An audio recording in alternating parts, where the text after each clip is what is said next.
आपका जो करियर है जी। उसमें कौन सा ऐसा डिसीजन है जो आप चेंज करना?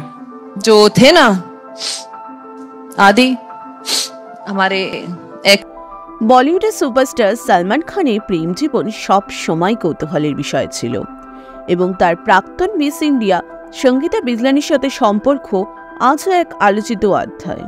নমস্কার বন্ধুরা, ওয়েলকাম টু আওয়ার চ্যানেল। আপনারা শুনছেন এবং দেখছেন গপ্পসপ্প। চ্যানেলটিকে ভালো লাগলে অবশ্যই লাইক, শেয়ার এবং সাবস্ক্রাইব করবেন। 1980-র দশকের শেষের দিকে শুরু হওয়া এই প্রেম কাহিনী 1994 সালে বিয়ের পরিণতি পাওয়ার খুব কাছাকাছি পৌঁছেছিল। বিয়ের আমন্ত্রণপত্রও ছাপা হয়ে গেছিল, প্রস্তুতিও চলছিল একেবারে তুঙ্গে, কিন্তু শেষ মুহূর্তে সেই বহুল প্রতীক্ষিত বিয়ে বাতিল হয়ে যায়। অবশেষে সঙ্গীতা বিজলানি এই প্রসঙ্গে মুখ খুললেন এবং তাদের বিয়ে নিয়ে চলা গুঞ্জনের সত্যতাও স্বীকার করলেন। তিনি জানিয়েছেন, হ্যাঁ, এটা মিথ্যে নয়।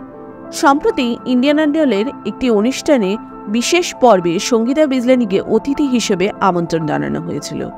সেখানে এক প্রতিযোগী তাকে প্রশ্ন করেন যে সালমান খানের সঙ্গে তার বিয়ের কার্ড সত্যি কি ছাপা হয়েছিল কিনা। প্রশ্ন শুনি সঙ্গীতা কিছুটা বিস্মিত হলেও খোলামেলা উত্তর দেন। তারপর তিনি জানিয়েছেন, হ্যাঁ, ওটা মিথ্যে নয়। সঙ্গীতার এই সরল স্বীকারোক্তিতে দর্শকরা তো বটেই, সহজাত শ্রেয়া ঘোষাল ও বিশাল দালানিও হতবাক হয়ে যান। বিশাল তখন তাকে উচ্ছ্বসিত হয়ে বলেই ফেলেন, তাহলে কি হয়েছিল, পুরো গল্পটা কি, কেন বিয়েটা ভেঙে গেল? সালমান খান ও সঙ্গীতা বিজলানি দীর্ঘদিন প্রেমের সম্পর্কে ছিলেন। তাদের বিয়ের দিন নির্ধারিত হয়েছিল 27 মে 1994 এবং প্রস্তুতিও জোর কদমে চলছিল। কিন্তু বিয়ের মাত্র 1 মাস আগে ঘটে যায় এক নাটকীয় মোড়। প্রতিবেদন অনুযায়ী সালমান খানের বিশ্বাসঘাতকতাই ছিল তাদের বিচ্ছেদের প্রধান কারণ। বলা হয়, সঙ্গীতা বিজলানি সালমানকে অভিনেত্রী সৌমি আলীর সঙ্গে আপত্তিকর অবস্থায় ধরে ফেলেছিলেন। সৌমি আলী নিজেও এই ঘটনার কথা স্বীকার করেছেন। তিনি জানান, সঙ্গীতা তাদের একসঙ্গে দেখে ফেলেছিলেন এবং এতে তিনি প্রচণ্ড আহত হয়েছিলেন। সেই সময় সৌমির বয়স ছিল মাত্র 16 বছর।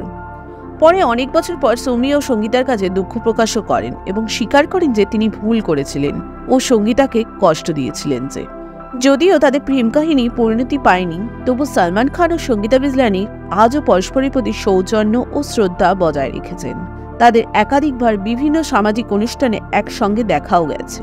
সঙ্গীতা এখন সালমানের পরিবারের ঘনিষ্ঠ সদস্যের সঙ্গে সুসম্পর্ক বজায় রেখেছেন। তাদের একসময় গভীর বন্ধন আজও তাদের জীবনে স্মরণীয় অংশ হয়ে রয়েছে।